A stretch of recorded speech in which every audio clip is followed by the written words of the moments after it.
Welcome to this edition of Ask the Experts from Maverick Publishing. I'm Dave Withrow, publisher of American Bagger, American Cycle, Urban Bagger magazines. With me is Jason Mook, our tech editor for all Maverick titles. Today we have a question from Tommy in Bergen, New Jersey. Tommy wants to go bigger with his stock front wheel, and he wants to know if we recommend a 21 or a 23-inch wheel.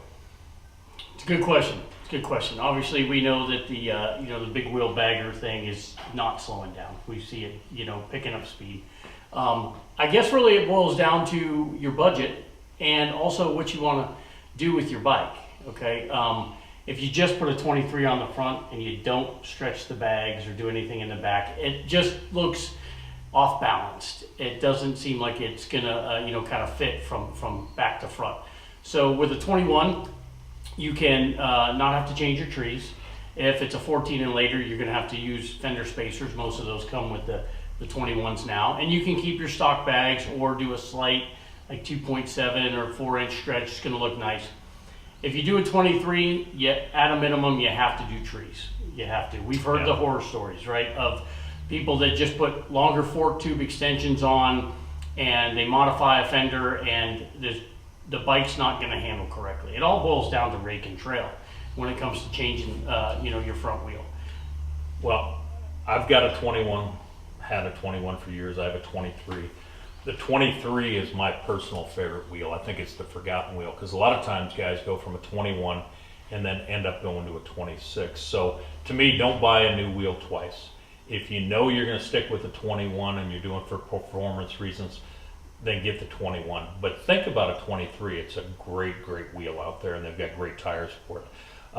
You talked about rake and trail. I'm a believer that what we used to do is put 2-inch lowering kits on a 21, and that corrected the rake and trail because you've raised your axle height.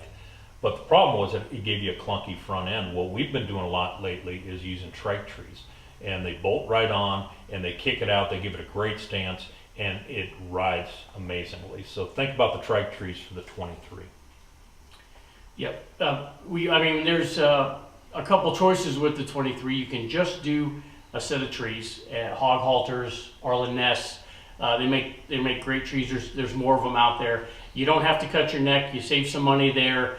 You get a good handling motorcycle. My personal opinion, though, is cutting the neck is the way to go. And seeing is believing for that. I've done a lot of 23s both ways. My personal bike as well as one of your personal bikes, we've cut the neck and added the trees to put a 23, and those are just excellent handling motorcycles. So I don't think it changes the way it performs or rides. I think what cutting it does is it changes the stance. And I think it just sits and looks better. But you can easily do the bolt-on trees and ride as much and as hard as you want, and you'll be happy. But either way, some people, it's what your budget is.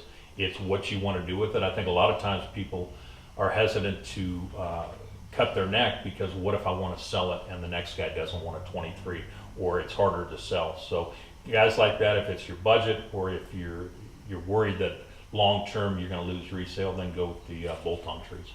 It's a good point. And you just don't want to throw good money after bad, right? I mean, we like to come up with a plan for the bikes that we do, from start to finish, so it's kind of like reinforcing what you said about, well, he goes with a 21 and then, oh my gosh, I want to get a 26. Now you're selling that 21. So, come up with a plan and figure it out from front to back, what you want to do with the bike. And then that way you're not spending double the money.